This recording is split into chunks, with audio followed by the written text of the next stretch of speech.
Notre-Dame de la clarté. Avec ses tendres yeux qu'adorent les rayons du soleil d'été, Notre-Dame de la clarté est douce à tous ceux qui l'implorent. On m'a conté qu'au temps lointain, au temps florissant de l'hermine, un chevalier de haute mine se lamentait soir et matin. Ses compagnons tenaient campagne, plus d'un pour la terre de Dieu avait quitté son pays bleu, ses blanches landes de Bretagne. Lui restait seul en son manoir, pauvre aveugle noyé dans l'ombre, et son âme était toujours sombre, et son ciel était toujours noir. Il invoquait, en sa souffrance, tous les saints dont on a parlé, Guirec et Flamme et Guénelé. Saint-Yves avait sa préférence.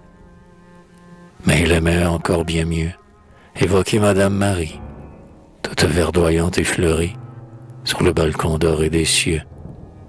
Dame de joie enveloppée, très sainte vierge, disait-il, voici venir le mois d'avril, que fleurissent les coups d'épée. Moi, je languis en ma maison, sans une âme qui me soutienne. Tendez-moi votre main chrétienne, et je sortirai de prison. J'entends les oiseaux sur la lande. Ah, si je voyais leur couleur, dame, ayez pitié de mes pleurs, écoutez ma peine si grande. Or, la Vierge un jour l'entendit, comme elle regardait la terre, elle s'enfuit en grand mystère, vers son serviteur descendit. Sur les ajoncs, à la rosée, elle flottait si doucement. Son visage était si charmant, sous la coiffe de l'épousée. Lui, morne, toujours anxieux, se lamentait encore. D'un doigt plus léger que l'aurore, elle effleura ses pauvres yeux. Ô joie, ô féerie, ô merveille, le jour se lève sur les bois, et, sauvage et douce à la fois, la Bretagne au large s'éveille. Il voit le guetteur à sa tour, il voit les campagnes tranquilles, et Ploumanac et les Sept-Îles, la grande mer tout alentour. Plein de larmes comme une femme, il laisse déborder son cœur, il voudrait dire son bonheur à la très chère et bonne dame. Hélas, au pays des bandits, à peine l'a-t-on reconnu, qu'elle a regagné, dans la nuit, son clair jardin du paradis.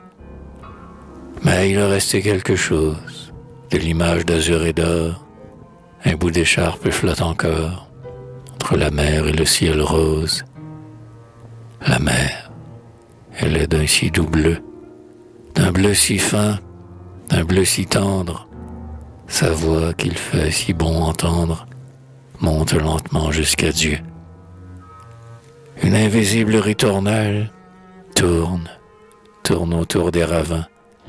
Les yeux des fleurs sont plus divins. La vie est un peu moins cruelle. Quant au digne et preux chevalier, qu'advint-il de lui? Je l'ignore.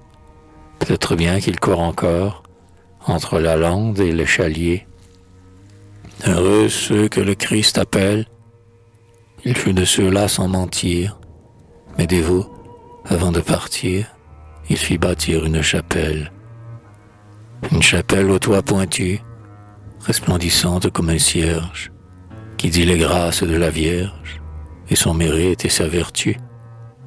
De tous les points du paysage, chacun la voit à son réveil, son fin granit rit au soleil, au-dessus de la mer sauvage.